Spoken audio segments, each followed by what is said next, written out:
I think you're right. The question is this going to be the beginning of the end, or is Kyle Dubas going to come out and say, no, we're trying to compete now. We have Sidney Crosby. Therefore, this team is still a playoff contender. I'm going to be honest with you. Like, they need to go into the full rebuild mode, because if they don't, it's going to be painful. It's going to be more painful. Like I'm not saying trade like Crosby, Letang, or like Malkin. Like, don't trade those guys. And hell, don't even trade Brian Russ, because like he is a very valuable piece. But you can trade a Marcus Patterson. You can trade an Erik Karlsson if you dare. You can trade a Tristan Jarry if he ever gets his shit together. You can also trade Joel Blomqvist, because I feel like they have like other goaltending prospects in the pipeline that are decent enough. Yeah, I know they have that Sergei Murashov, who looks to be pretty good. I know Ned is also a viable trade candidate, because he could be a backup somewhere. But yeah, I don't know. It's not looking good. Yeah, but like I feel for Dubas in these trades though, because like I bet you he's trying to call like a weasel and try to weasel his way into a trade. But you know what they say about weasels though? What's that? They ain't got no dime for a phone. Well, whatever the case is, we could safely say that the Penguins are currently dealing with their last chance.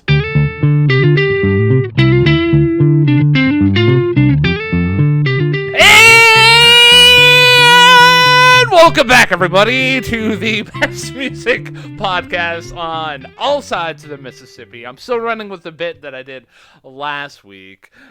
This podcast is called Hey, Listen to This, and it is hosted by two dashingly good-looking men who share the same middle name. One is rocking some facial hair. The other is not right now. I mean, I can't really tell over the Zoom call, but, like, last time I saw you, like, I feel like I have more facial hair now than you do. My name is Ryan James Kearns. And my name is Matthew James Durzik, and yes, you do have more facial hair than me. This is a momentous time in history. I don't know if there has ever been a time in the almost decade and a half that we've known each other that has been the case. Yeah, man. You know what Bob Dylan would say? The times are a-changing. The times, they are a-changing. But what hasn't changed is the fact that on this podcast, we take the time to look at some albums that we decide that either need talked about because they're new, talk about because they're one of the best of all time, or sometimes we just listen to them and say, hey, we should listen to this. We should talk about this. So, Ryan... last time, what did we talk about? So we talked about another release from the current year that we are recording this, 2024. And that release is by a group called Bon Iver. And it was their latest release called Sable, and I walked away from the experience very happy that we covered an EP in the first place. And I knew that covering Bon Iver is something that I've wanted to do, but I didn't want to, like, I don't know. We could have done for Emma forever ago, and like the eponymous album from 2012. But I'm glad that we did Sable, because it saw Bon Iver going back to their roots, and even in a time of like immense panic that the world's going through right now, like that EP delivered a message of how to process grief, how to process anxiety, how to come out on the other end with a hopeful message. So I feel like it was a well-timed episode on our part. I agree, and it was a very interesting switch for us because we had never done a EP as short as that, but I enjoyed it. You really enjoyed it, and for those who want to know just how much, the episode is up on YouTube and all of our streaming platforms of choice. But yeah, you're right. I think it was a good call to go with. So what are we doing this week, Matt? It is your turn to pick, and I feel like you went all Captain Phillips on me at the end of last episode with this choice here. I did go all Captain Phillips on this choice because you were talking about the messages that were throughout Sable, and one of those messages in the song Award Season involved mentioning a former singer-songwriter by the name of Rickie Lee Jones. And so I thought, you know what? I had not listened to that album in a bit. So I looked in my record collection, pulled it out, and I happen to have it right here for references of tonight. I got it for 79 cents at the Beaver County Humane Society thrift store. And I put it down the needle because I was like, you know what? If Bon Iver wanted me to listen to this or it evoked her name, why not? And I listened to it once. I'm thinking, you know what? Let's talk about this. Let's talk about this one. So we are talking about the debut album from Rickie Lee Jones from 1979, eponymously titled. So it is titled Rickie Lee Jones. And for those wondering what is a Rickie Lee Jones, she is a singer-songwriter who started out in the mid to late 70s, and during that time she became sort of known for her sort of jazzy type of almost beatnik type of delivery, and her arrangements as well, and this album kind of came out of left field, but at the same time was sort of bred and born from left field because part of it takes from the sort of shift that a lot of singer-songwriters were going into, sort of a jazzy mode, most notably Joni Mitchell, who started the decade as a very typical but very strong singer-songwriter, and as the decade progressed, her involvement with the likes of John Guerin and Tom Scott, her stuff got a lot more jazzier, and this album is bred from that. As far as my personal experience with Rickie Lee Jones and past, I gotta be honest with you, it's this album. This is pretty much it for me. It's this album and this album alone, which I don't think is a bad thing, and we'll get to why.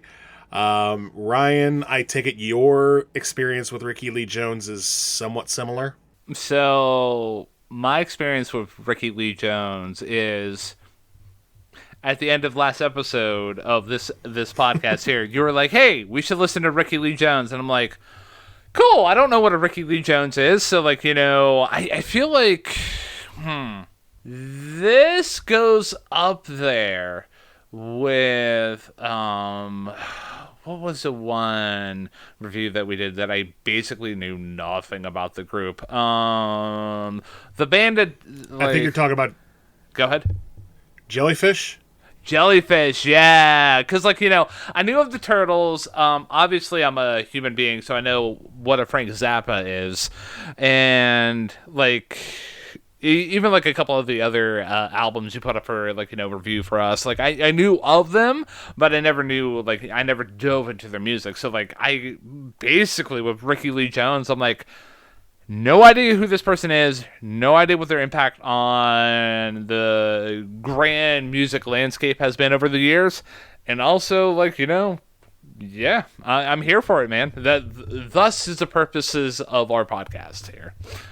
Such it is. And before we get right into the album, just a couple of other notes. As we had mentioned on last week's episode, much like Bon Iver, Rickie Lee Jones was nominated.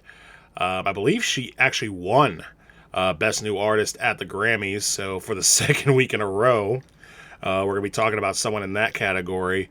And our relationship with Grammy darlings has been interesting in the past because on the one hand, we may like something that a Grammy winner has done, like last week's episode. Other times, we may listen to an album that won Grammy's Album of the Year, like Babel, and come away with one of our worst combined ratings ever. So we are in wild territory for this one. So I say we get right into it. And we start with the first song off the album, the single from this album that went all the way to the top 5, and that is Chuck E's in Love. And right out of the gate, we have a very strong opener that pretty much sets the table sonically for what is to come throughout the next 40 minutes of the album. Right out of the gate, you hear that sort of bouncy guitar. Steve Gadd on the drums. He does a fantastic job on this track. And then you have this sort of like lay down keyboards and lay down bass and the snapping fingers. And then right out of the gate, Rickie Lee Jones sings, "How come he don't come and PLP with me down at the meter no more? How come he turn off the TV and he hang that sign on the door?" And the way she delivers those lines is just this very sort of, you can imagine her just sort of, sitting at the bar or hanging under a street post, with a cigarette in her hand. Very much in the style of the cover of the album, which is her, in a beret, smoking a cigarette, just sort of thinking about life. And then it gets to the slowdown section after the chorus, which in and of itself is very good, which I think the slowdown section is executed perfectly, where Rickie Lee is searching for Chuck. Is he here? Is he there? Where is he?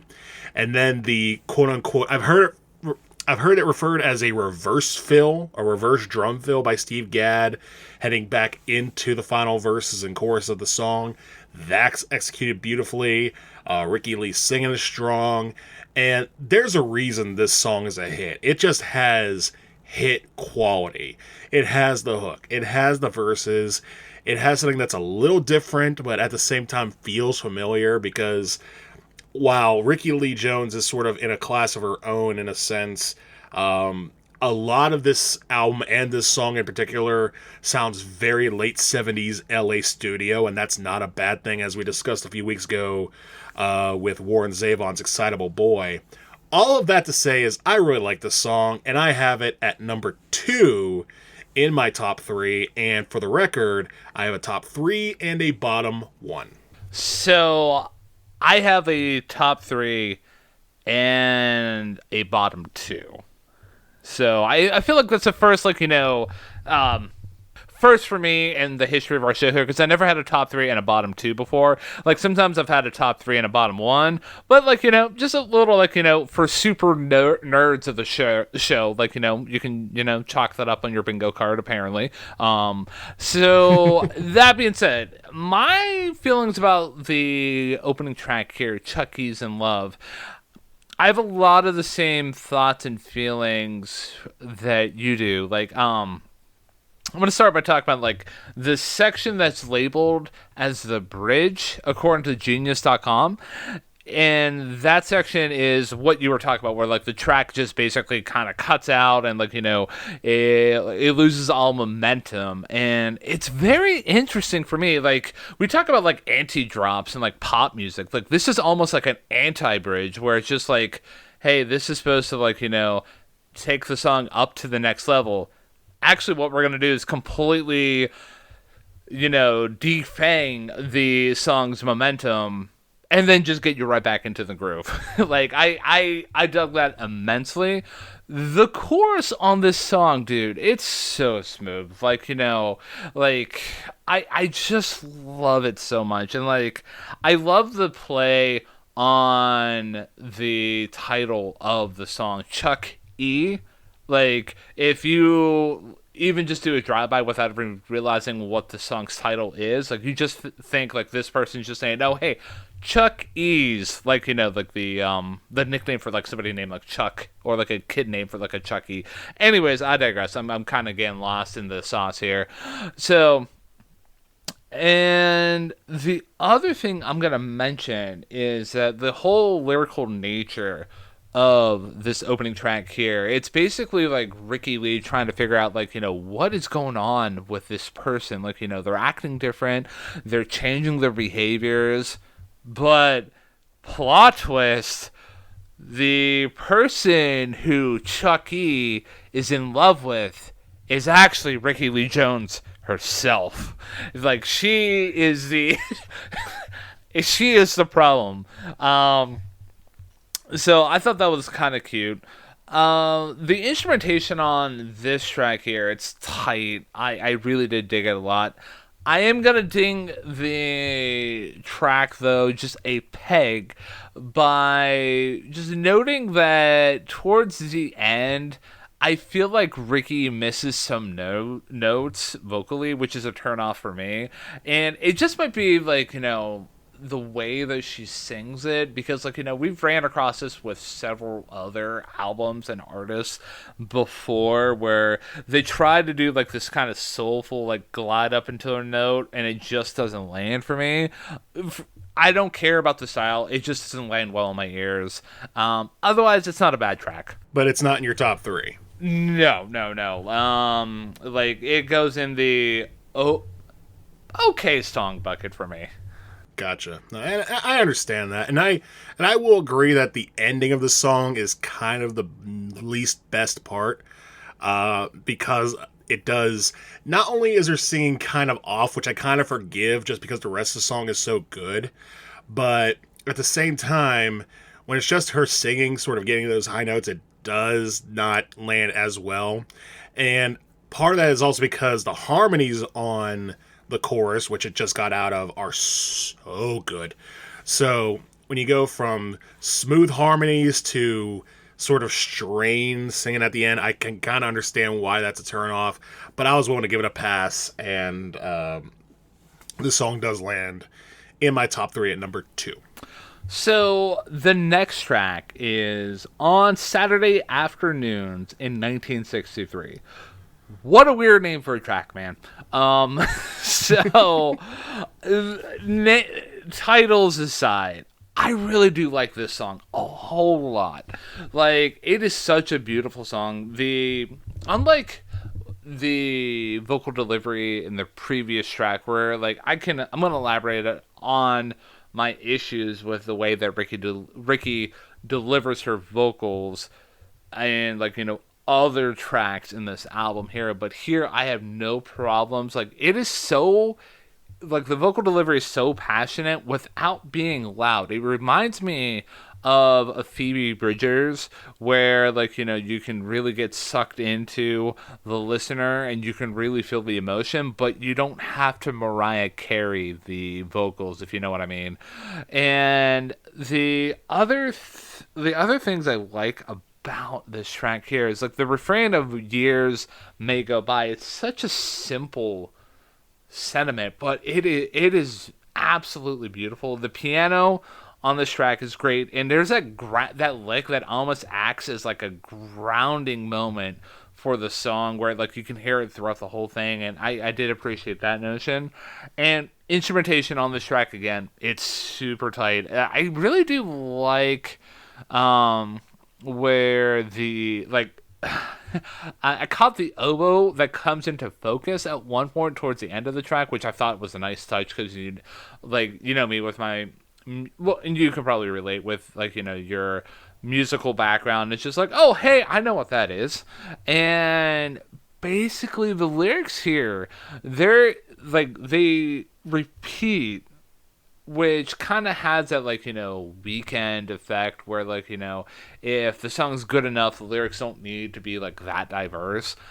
But the story that the lyrics are telling, it's about just staying in the moment. You get lyrics that read, "Now you stay inside this foolish grin," and that sentiment's repeated a couple different times in the track here, and I just like that notion about just staying in the moment. And for me, I have no notes about this song here. It's just an absolutely beautiful song, and I have it in my top 3 at number 2. So we go from your second favorite track to my second favorite track. Completely understandable too. Not in my top 3, but man, it came pretty dang close. This definitely goes in the good song bucket for me. I pretty much agree with a lot of the things you said about how the instrumentation is beautiful. Nick DeCaro, his string arrangement on this song is fantastic. Like you said, that little oboe that comes in and adds that little bit of sort of early sunrise feel to it really, really helps. It's a very nostalgic song, like you said. Unlike the first song, where I can imagine it being sung on the street the gritty streets below, outside a bar. This I could feel like someone just like reading a book, sitting in a rocking chair in an attic as the sun rises on a Saturday morning. Very, very nostalgic. And I think that feel does present a nice counter to Chucky's in Love. Again, the way that it talks about sort of this nostalgia, this sort of very heartfelt wonderance. But it doesn't necessarily get so cutesy that it doesn't feel like dumb. It's smart. It's a very smart song, too. Just barely missed my top 3, but it's a really good song. Yeah, I always like moments like this where, like, it. I know I joked about the title of the track on Saturday afternoons in 1963, but you know that this track, based on the context, is coming from a very personal standpoint. So I'm always a fan of that myself. Yeah, I think this is a great track to counter a very strong opener, too.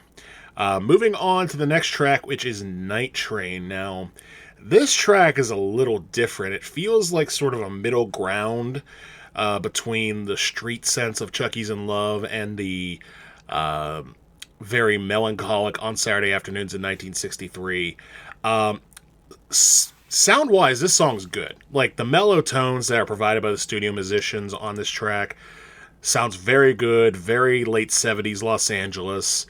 My one criticism of the song is that it gets kind of wordy, particularly around the second verse, where she's singing, "Swing low, St. Cadillac, tearing down the alley, and I'm reaching so high for you, don't let 'em take me back, broken like volumes and chumps in the rain that cry and quiver." And I'm just kind of like,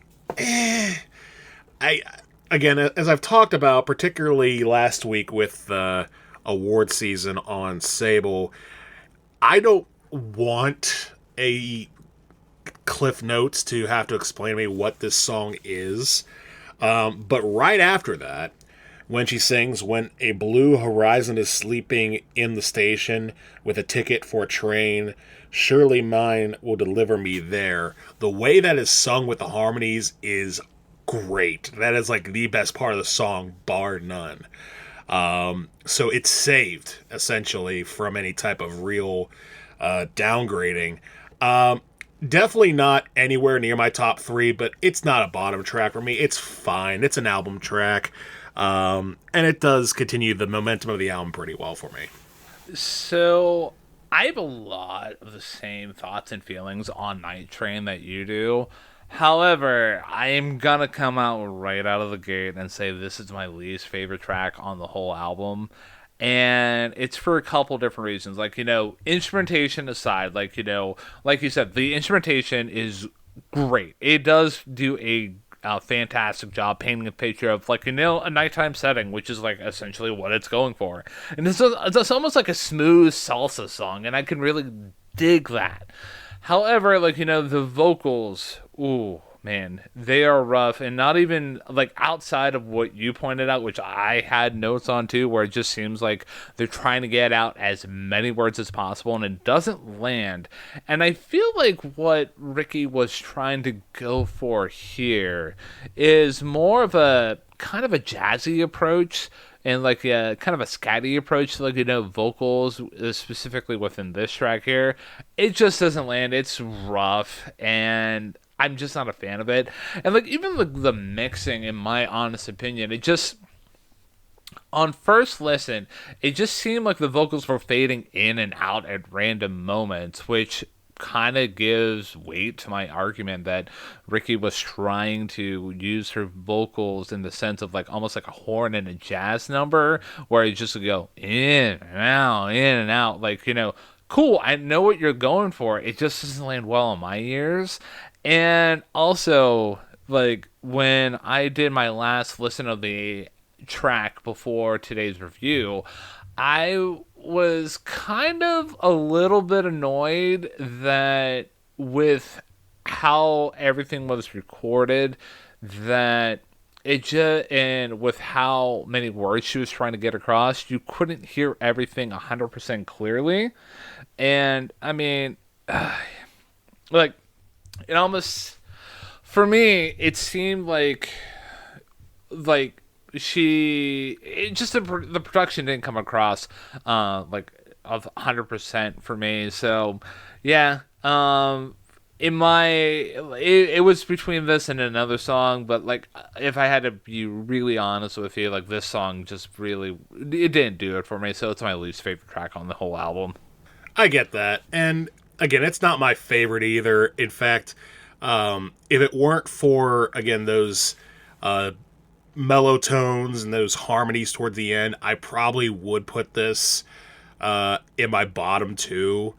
Not as the worst song, but it definitely, I agree that the mixing's not great, and I agree that could have been a whole lot better, and that the way that she sang it, you mentioned her singing these like scatty, like jazzy, like inflections, and the problem is this is not a jazzy song.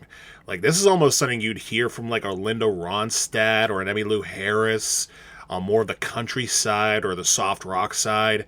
And the scat vocals and the hipness worked on Chucky's in Love, doesn't quite work here. So yeah, I think we're both ready to move on to Young Blood. So for me, this kind of puts everything, at least brings up the album's momentum a little bit for me. It's a groovy song. Like, I did like the instrumentation. Like, it is very fun, and I like the funky elements about it. Vocals for me aren't really much to write home about. They're not necessarily bad, but like, I will ding Rickie's delivery a little bit here, especially when she goes up in her falsetto. Like, it just doesn't land well on my ears, and like, the lyrics here are just essentially telling the story about nightlife, and you get lyrics about, like, here come Pepe, and she's got a friend in a Chevrolet, but she ain't running, she's just walking a little slow, and she ain't crying, she's just singing a little low. And the chorus goes, but they say the city will make you dirty, but you look all right, but you feel pretty when he's holding you tight. City will make you mean, but that's the makeup on your face. Love will wash you clean in the night's disgrace. So, like, you get more lyrics about, like, the city and everything like that. And the backing vocals here land pretty well, but overall, like, this is kind of like, for me, an album track. Not necessarily anything too bad. It's not like, the other song that's in my bottom tracks here, but I did appreciate what it had to bring to the table overall. I did too, and my thoughts are very much similar to yours. I really dig the Fender bass that, to me, drives this song, along with the percussion that's in the back there. I agree that lyrically and vocally, Rickie Lee's stuff is alright. It's certainly not bad. I think it's good, but it's also not great. Like you say, it's pretty much a song about nightlife. That's it. Case closed. End of story. Thanks for joining us. And the only thing I'll add to that is the fact that I agree with you that the vocals, the background vocals, are very nice, provided by current Doobie Brother and future soul man Michael McDonald, who spent a good amount of the 80s doing backup for a lot of different acts, and the 70s as well, I should say. But yeah, this is definitely an album track. It goes to the good song bucket, but not anywhere near my top three. So the next track is Easy Money, and Matt, you take the lead on this one, my dude. I will indeed. Easy Money gets things back on track in a decent sense for me. Realistically, on a lyrical sense, it's not much different than Young Blood. It very much tells the story of a gritty tale of, nightlife in the city, but it's a lot more specified than that. And because of that, it is it works out very well. It's definitely a stripped down song to pretty much just drums, piano, vocal, and guitar, and it just works so well. Like, this feels like has the same feel as Chucky's in Love, where Rickie's simply talking about some people looking for some easy money, and when it gets to that verse, I believe it's the fourth verse, where she says, "Well, the car told the boy, come up to the room and play with my toy, but the Jill set the bait and she wasn't going to sit around and wait, but this guy was wise to all the lies and he flies out the door with the easy money."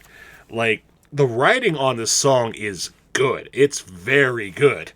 And the vocals are very good. It's very stripped down, very simplistic. The little sort of ragtime piano near the end of the song, that works very well. I really don't have a lot else to say about this song other than it's really freaking good. And I have it in my top 3 at number 3. Okay. I will say that I do like this song a little bit better than Young Blood. Like, there's a little bit more to latch onto. Like, I did appreciate the very laid-back blues feel on it. Instrumentation's great. I like what you pointed out in the verses here, and I especially like how the third and fourth verse essentially repeats. I thought that was a great notion, kind of giving weight to the old, like the blues styling that it was going for. And the piano interlude in this track here, it's really good. I did dig it.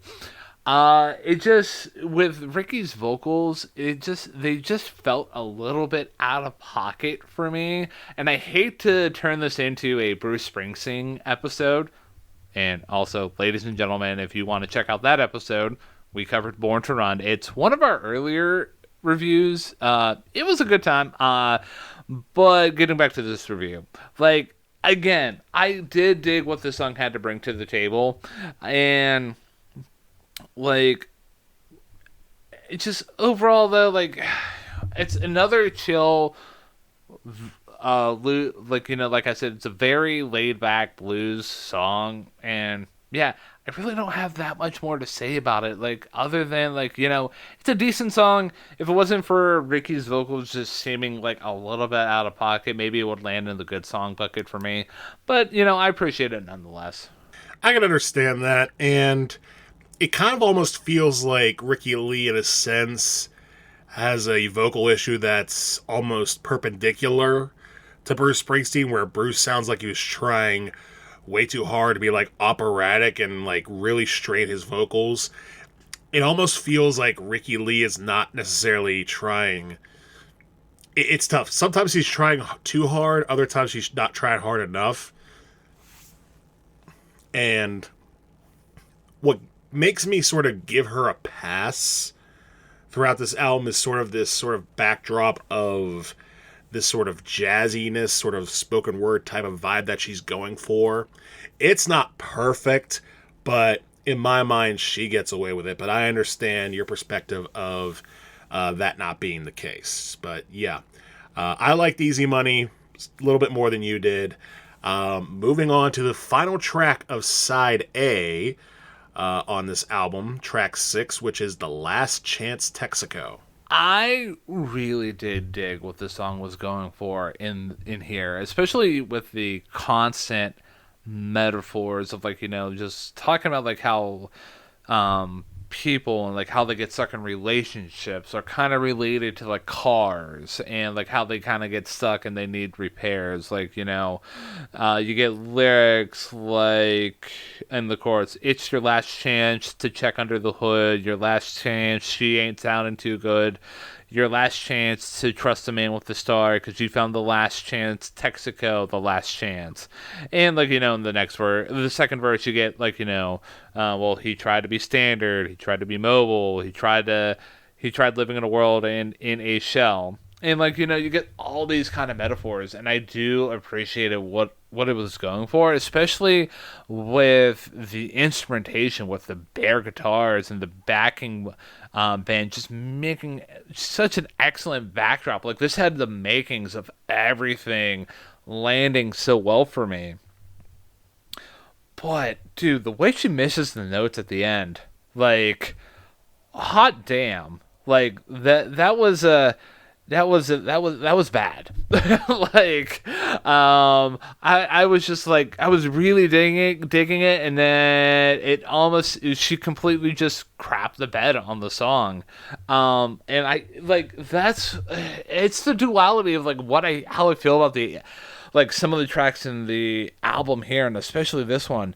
Great potential, great intentions, but the vocal delivery just misses. Like, I understand if you're doing like the jazzy kind of scatty thing, like, that's okay, like, cool. But if you're missing notes, like, I hate to say it, you're in a professionally recorded setting. Like, have a cup of tea, get a glass of water, try again tomorrow.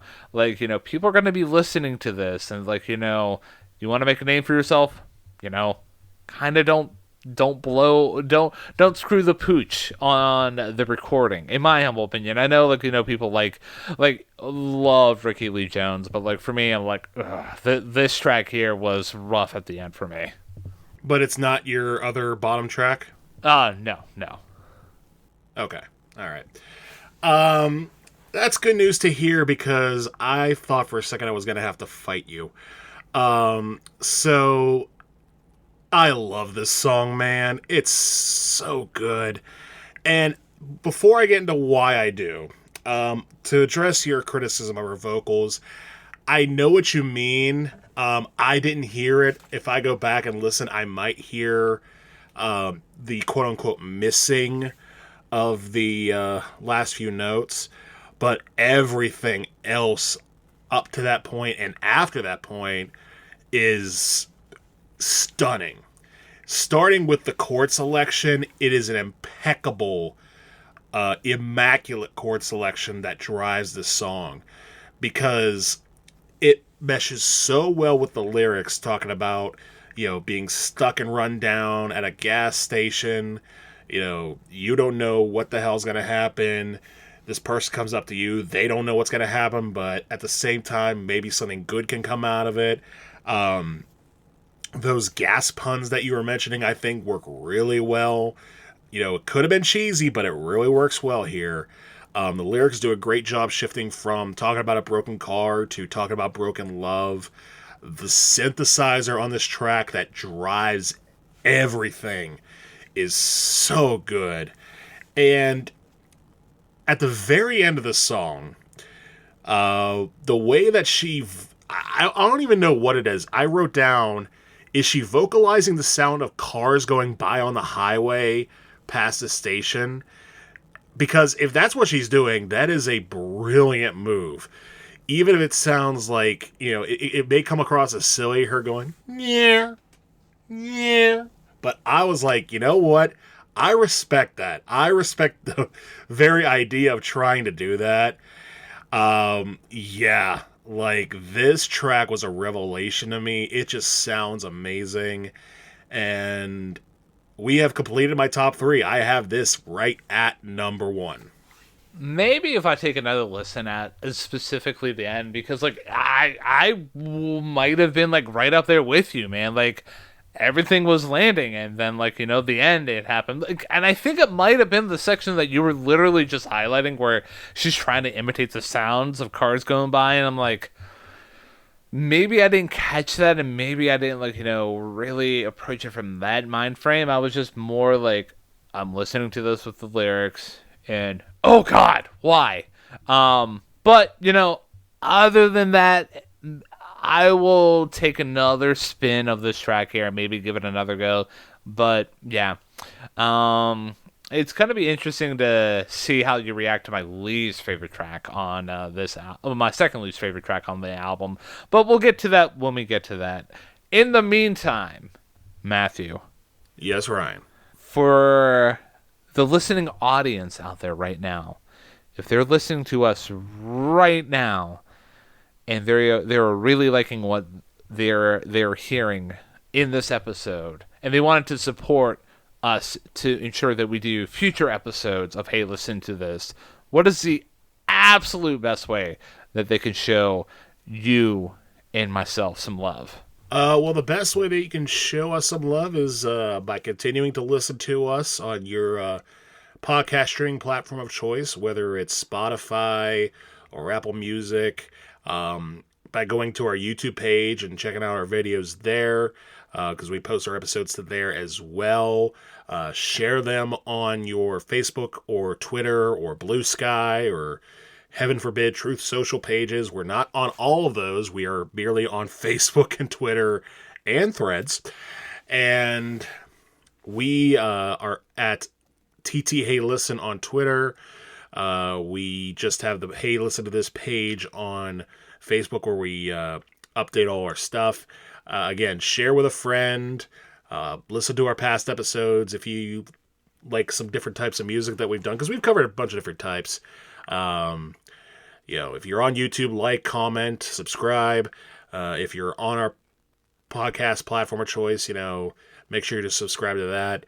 And again, thank you to all who have continued to listen throughout the 50 plus episodes that we've done of this show. We really thank you for that, and we look forward to your continued support. So, the next track on the album here is Danny's All-Star Joint. And you know what?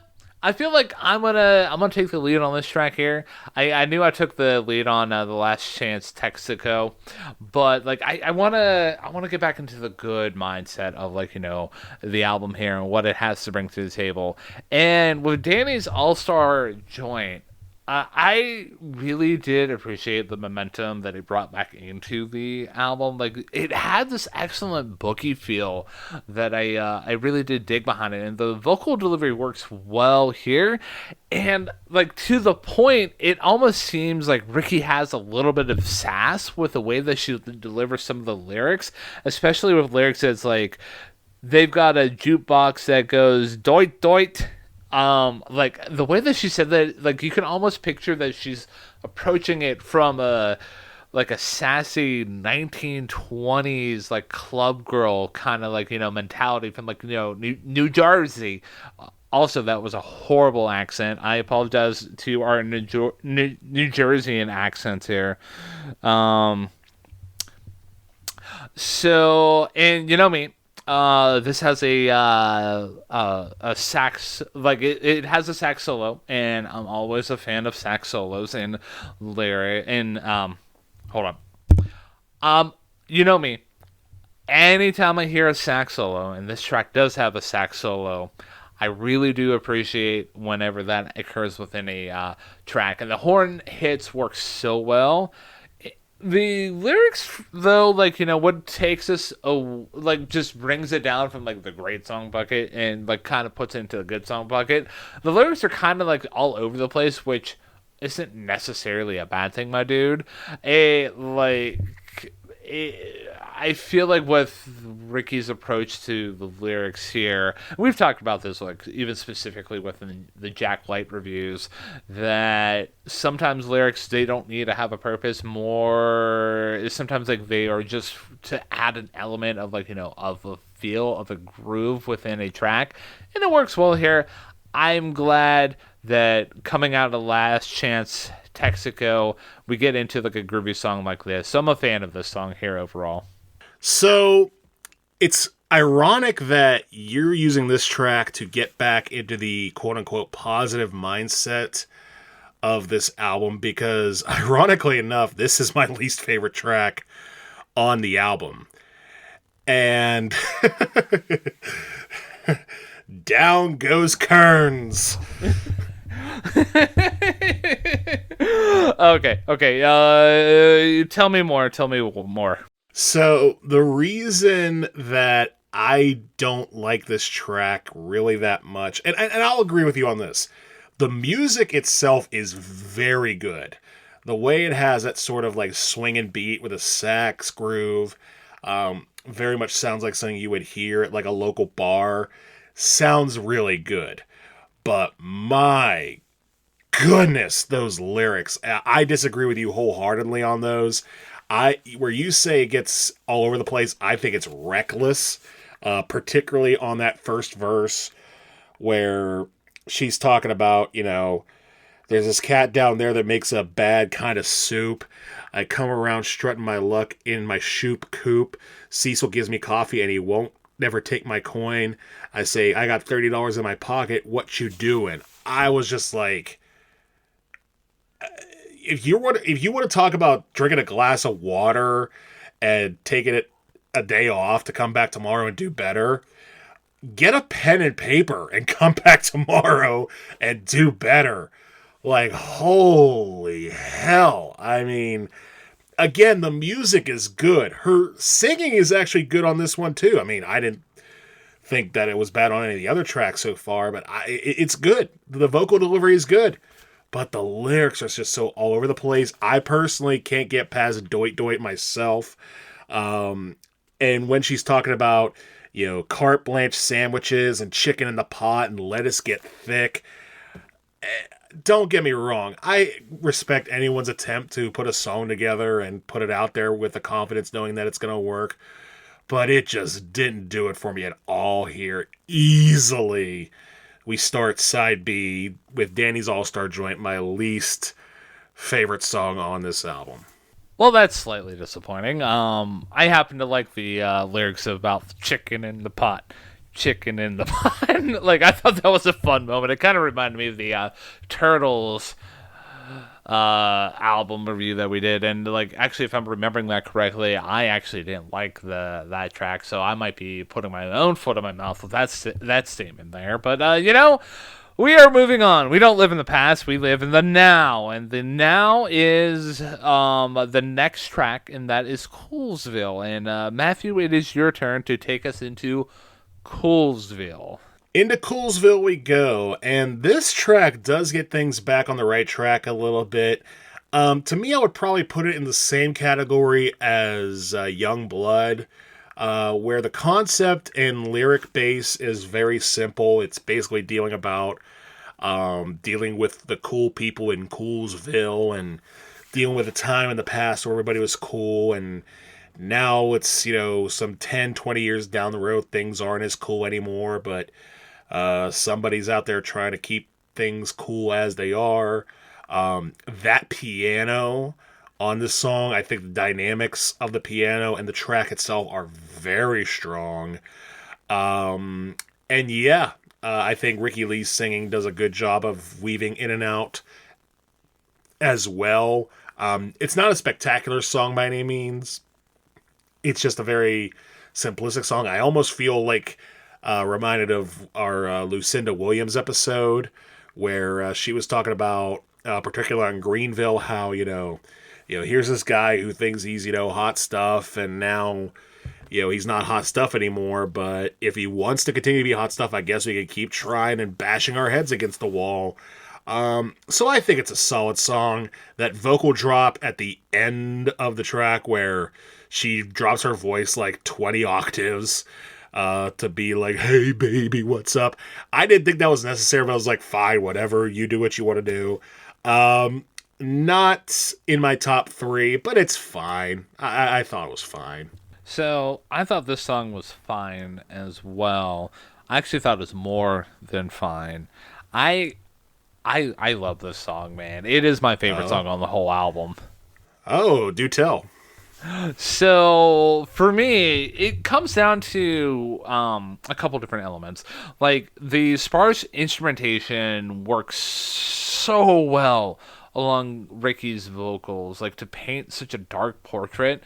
And just, I feel like this is an evolution of, like, how the instrumentation has been working so well throughout the whole album. And ladies and gentlemen, I think you might have been noticing that me and Matt have not said one negative thing about the instrumentation throughout the whole album, and that's for good reason. Like, the whole album is, like, great instrumentally. Like, there's not a miss within it. Like, there might have been, like, some standard tracks, but for the most part, it's a really great album instrumentally. And just, like, even talking about, like, even further moments within the instrumentation within Coolsville that I really did dig a lot. Like, I just love the sparse guitar licks that just add a nice little texture within the track. I agree with like the way like you talk about like where when she drops her vocals down like 20 octaves. Like I felt like that worked very well. It wasn't like a oh my god kind of moment for me, like, but I did dig it a lot. And just another thing that kind of just sunk me into the track is just the way that the track progresses with the evolution of Coolsville. So, like, in the first verse, you get this sentiment that, hey, we was Coolsville, which was like, hey, we were cool back then. And then, like, in the second verse, you get almost this comparison to like how Coolsville was like, something that you would like, get stuck into, and like that could either be like a kind of a sexual metaphor, or B, like I took it more as like a drug kind of metaphor, and like maybe, hey, this is what people like, maybe kind of poking at the idea of like getting addicted to the idea of like being cool and being stuck into it. And then like in the last verse you get the idea of like Coolsville is somewhat of like a place you can go back to, almost like a nostalgic kind of element to it. And I felt like that was a cool trick that Rickie executed within the context of the lyrics. And for that and just the sparse instrumentation, like just how everything works together, I do like this song a hell of a lot. It is easily my favorite song on the album. I respect that because it is a very good track, and definitely one of the ones I would throw in the good song bucket, because again, there are so many elements to it that work very well. Maybe I was just sort of, taken more by Last Chance Texaco and maybe a little sour after Danny's All-Star Joint, but this is a good song. Like, let's not get the juxtaposition up there as a reason to, like, not respect songs next to other songs. I like Coolsville too, and I respect the fact that you have it at number one.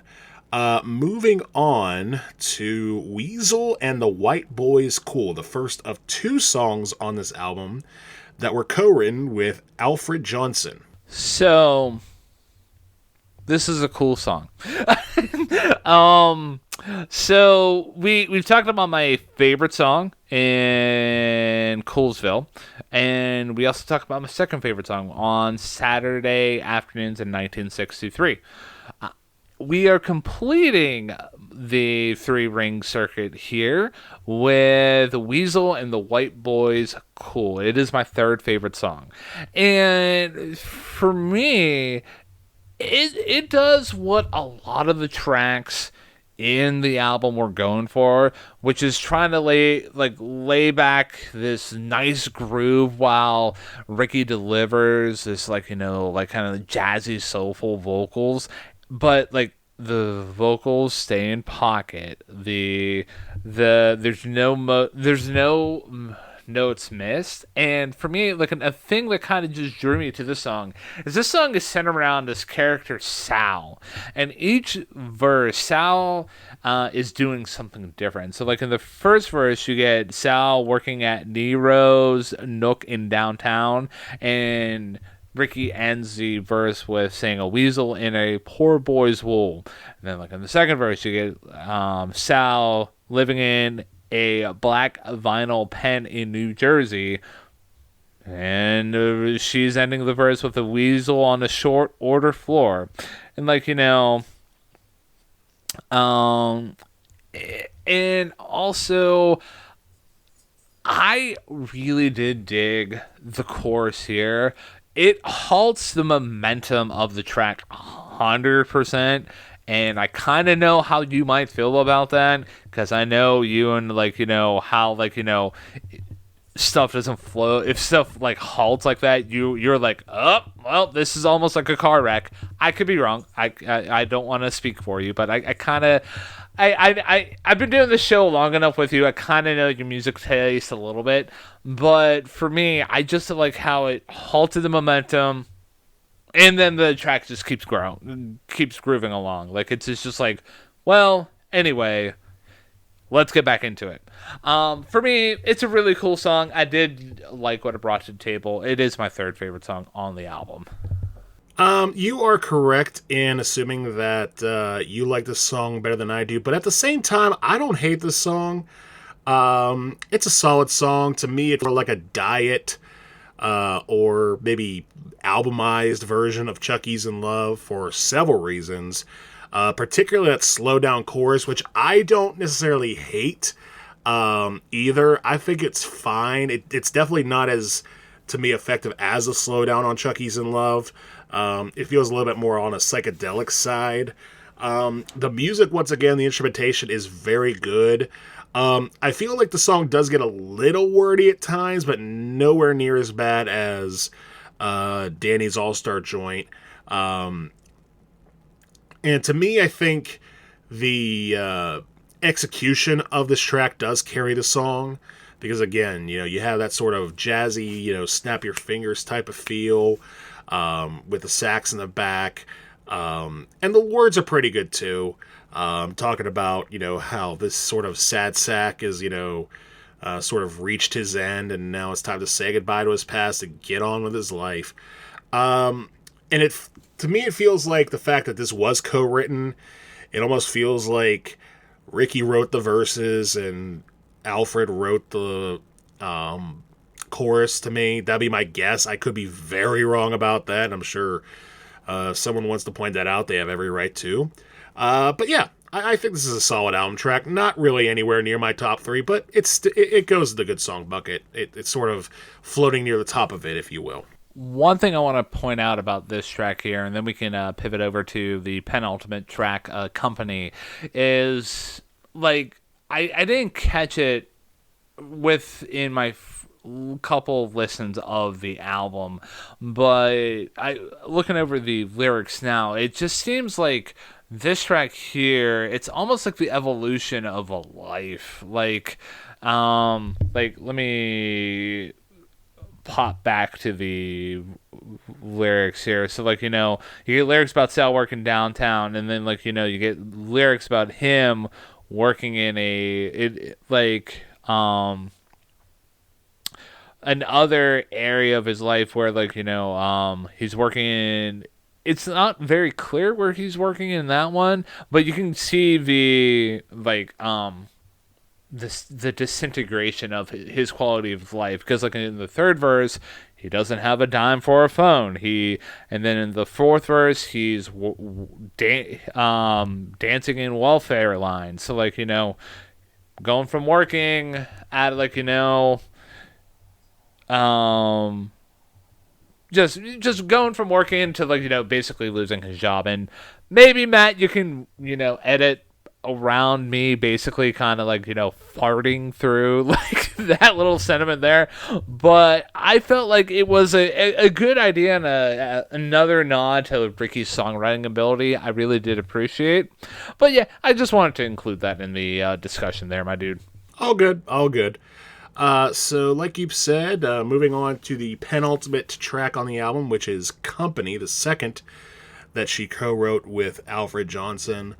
And I have a feeling of how you're going to talk about this song, so I will get my more or less positive thoughts out of the way first.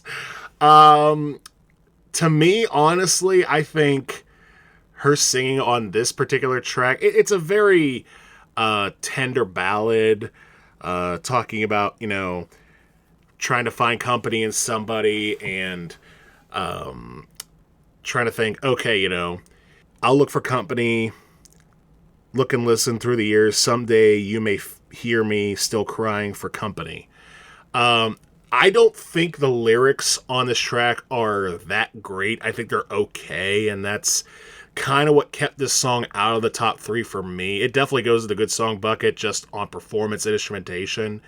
I think I think her singing is the strongest it is on this album. It almost reminds me a little bit of Joni Mitchell. I know you're probably going to throw your laptop out of the window hearing me say that, but I think the harmonies are fantastic. I think the piano is nice. Again, it sounds like something you could hear on a soft rock or adult contemporary station and just sort of, mellow out to. But it doesn't stand out for its lyrics. I think this is very much an album track in that regard. But I liked it. I like Company. So the floor is yours. It's funny how you mentioned right out of the gate. Yeah, I know how you're going to talk about this track, so let me you start out the track, and I know what you're going to say. Please don't throw your laptop out the window, Ryan. Like, that was absolutely just amazing on your part. Kudos to you, man. Thank you. So, I'm going to start with the bad, because listeners out there, you probably kind of, picked up on what Nat was putting down there. Pretty hardcore. The vocals are hard. They are hot garbage here. She's missing notes left and right. I just especially more specifically with her high notes, it does not land well on my ears. I don't know. Maybe I have bad ears. I don't think so. They work well, in my opinion. I'm hearing stuff pretty well, but yeah, just outside of that, though, I'm gonna agree with you. The song is absolutely gorgeous. I just love how the song plays with dynamics here so well, and just overall the lyric elements about just missing somebody's company, just missing company in general. It works well with the idea of missing somebody who you lost, whether it's by a death or just a death of a romantic relationship, and just missing the idea of just wanting somebody to love. So this could be another take on Queen's. Well, I think that song came out later than this song here, but it's taken off the notion of hey, I used to love somebody. Now I just miss having that person. I miss having that rock in my life. Not necessarily missing that person 100%, but it's a turn of the phrase where just missing the idea of having that support system. It's a great notion. However, the vocals where she misses those high notes, it's absolute garbage in my opinion. However, it is not my least favorite track on the album. We've already discussed that. It is my second least favorite track on the album. So we've completed the track highlights and lowlights of this album for me. Yeah, I'm very curious as to your thoughts on her vocals, because again, I respect your opinions, and I know you respect mine. We have our different opinions sometimes, and we still remain good friends. But this is one of those rare moments where I find myself questioning, did we listen to the same album? I mean, again, I know we did, because we're talking about it. We're doing a very good job of doing so. But yeah, I'll have to go back and listen, because I think she got it. I think she had the notes that you say she didn't have. But again, that's just my opinion. You have yours. And I think we can both agree that at the very least, this song is good structurally, and we could simply disagree on execution. I agree on that, man. So, are we ready to close it out with After Hours, 12 bars past Goodnight? Absolutely, we are. So, not much here in terms of a lot to talk about. There's not a lot of meat on the bone, as they would say.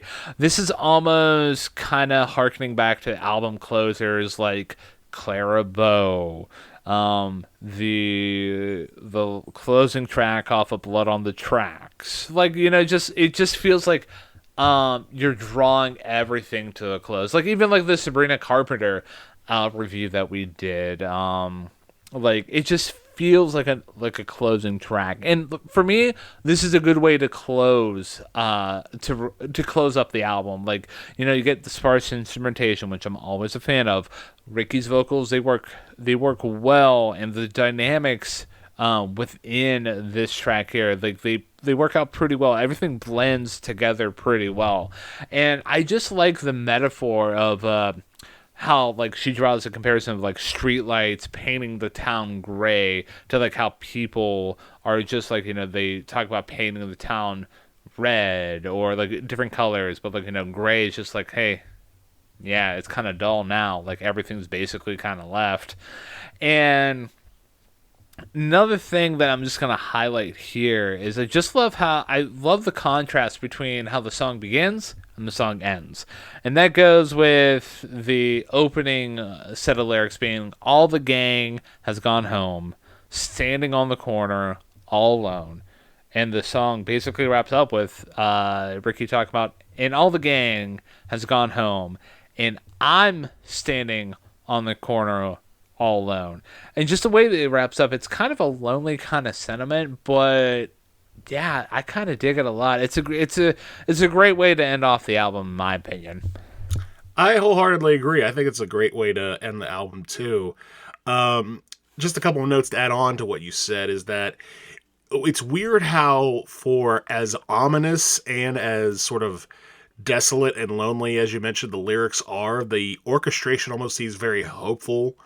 In a sense, like it almost seems like springing water, fresh forest smell, and then you get these lyrics that say, the gang's standing here all alone. Now I'm standing here all alone.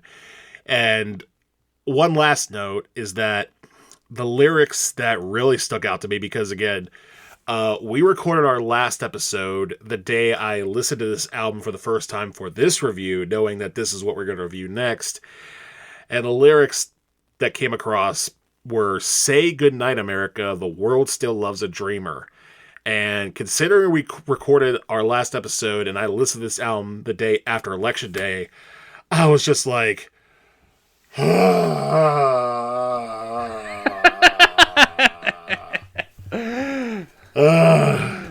feels. Oh man, the feels, man. They are real. Yes, they are. And you know what else is real?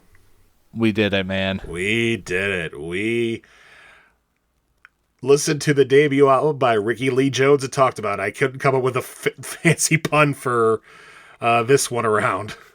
I would have went with, we discovered what a Rickie Lee Jones is.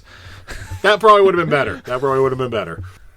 Yeah, so I'm going to go first with my overall thoughts and ratings here. For me, as a complete, novice, and this is my first exposure to Rickie Lee Jones, and I hate to say it, music like this as a whole, because as I'll allude to with my next album recommendation, the way I typically do this with albums that I really don't know, an artist, I go on the Spotify page, look at the related artists, there I looked at a bunch of related artists, and I was just like, yeah, this is kind of a new thing for me, and kudos to you, Matt, for bringing this to my attention. It has expanded my musical earbuds, and I'm always a fan of that. So this album here has its moments with songs like Coolsville and On Saturday Afternoons in 1963, and others where Rickie just sucks the listener into great performances and help the listeners escape life as a whole. And I really did dig what it was trying to bring to the table. Like I mentioned on a couple tracks in this album here, there are moments where the performances just ultimately hold back the potential of awesome tracks, but it was a pleasant enough experience for me. I really did dig it a good bit, so I'm gonna give this album here a solid 7 out of 10. My thoughts on the album are pretty much the same as yours, because again, I only made headway with this album as far as Chucky's in Love in the past. I had listened to it before, but listening to it second time around, I was like, oh, there's some stuff I missed big time. Songs like The Last Chance, Texaco, Easy Money, and I'll even throw Company in there. As just really solid performances. And even the songs that don't land quite as well, particularly Danny's All-Star Joint, or even Night Train, they still have their moments. They still have their moments where things get good. Really, the biggest problem with this album is sort of its inconsistency, where, you get Chucky's in Love, then you get On Saturday Afternoons in 1963, you're kind of thinking to yourself, which one is the real Rickie Lee Jones? But the reality at the end of the day is that she's all of those things. She's the hip girl, knowing the street smarts, and the girl melancholic for a past that seemed more innocent. And the instrumentation is solid throughout. It's really good. I'm going to bump it up just a little bit higher than you. I'm going to give this album a 7.5 out of 10, which would average our totals out to a 7.25 because... math. There you go. Math works, everybody. So, the next album recommendation for me is it was a struggle for me. I'm going to be honest with you, and you probably were kind of figuring that because hey, this is a complete new musical styling for me. So I took it in a different approach here. So I did a Google, and I Googled what artists were influenced by Rickie Lee Jones. And there was an artist that came up that the more and more I thought about it, the more I'm like, oh, hey, yeah, that makes a lot of sense. Because you get a very wordy delivery, very jazzy kind of vocals, female singer-songwriter, and kind of blending that cool girl, just a lot of what Rickie was bringing to the table back in the day to now. And yeah, my next album recommendation is gonna be Fetch the Bolt Cutters by Fiona Apple. Fun album. Does have that wordy element that you find in this album here, but I did dig it a lot in that album a little bit more. And yeah, overall, you can see the influence that Rickie had on Fiona. So yeah, I felt like that was an easy comparison for me. I appreciate that. I've never really gotten into Fiona Apple, so I might use your recommendation as an excuse to push in that direction. My selection for next album recommendation is a little bit more simplistic. It's an album I've recommended before following an episode, and it was, ironically enough, following one of our 2 albums that have gotten both 10 out of 10s from us, and that is the album Court and Spark by one Miss Joni Mitchell from 1974. Much like this album, it goes into a bit of a wordy phrase, not quite as wordy, but the jazz influence is there, the hit single is there, and the moments of loneliness, I think, are there as well in songs like Car on a Hill and People's Party. So, yeah, Court and Spark is my next album recommendation based off of Rickie Lee Jones's eponymous debut. I'm definitely gonna have to check that out because when you introduced Joni Mitchell to me, that was transforming for me. I said hey, I'm gonna that would be my next album that I'll check out with Joni Mitchell. So yeah, that being said, Matt. Yes, Ryan. Are you ready? I am ready. What do you have this time? So, for our next review, I'm not going to Captain Phillips you here, but there's a couple ways that I can build up the selections here. But I'm just going to distill the choices down into 2 emotions. Are you ready for those emotions? I'm ready for those emotions. So the emotions are sadness or joy. Ooh, okay. You know what? Just based off of my personal ideologies and what I would rather prefer to have, I'm going to say joy. I am so happy that you chose joy here, and you're going to be so happy as well. Because you want to know why? Why? This album that we're going to review next has been put up for review contention several times within the history of our show. And we are going to finally fucking do it. You know which album I'm talking about, right? I feel I know exactly which album you're talking about, but for those who may not be as familiar with this trope, do reveal your choice. So for next week's review, me and Matt are going to be talking about the Bright Eyes album, I'm Wide Awake, It's Morning. Yes. After long last, the bridesmaid finally becomes the bride. Oh man, I'm so fucking ready for this. I know you are. You have been beating on this door for a while, and now we're finally going to do it.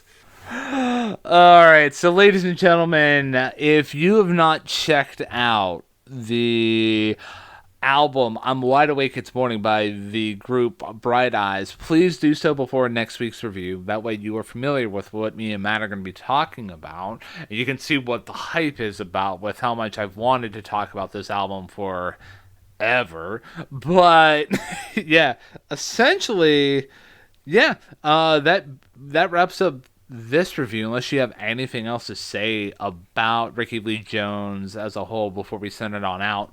No, I thought this was an interesting episode, and again, definitely sort of had a feel of the Bruce Springsteen episode, but the disagreement, as it turned out, not quite as deep a chasm as I thought. So, yeah, I'm sorry about, how much I went at Rickie Lee Jones in this review, man, but, living in Pittsburgh, it has this kind of city element to you. And you know what I discovered about cities? What's that? They will make you mean. Good night, America.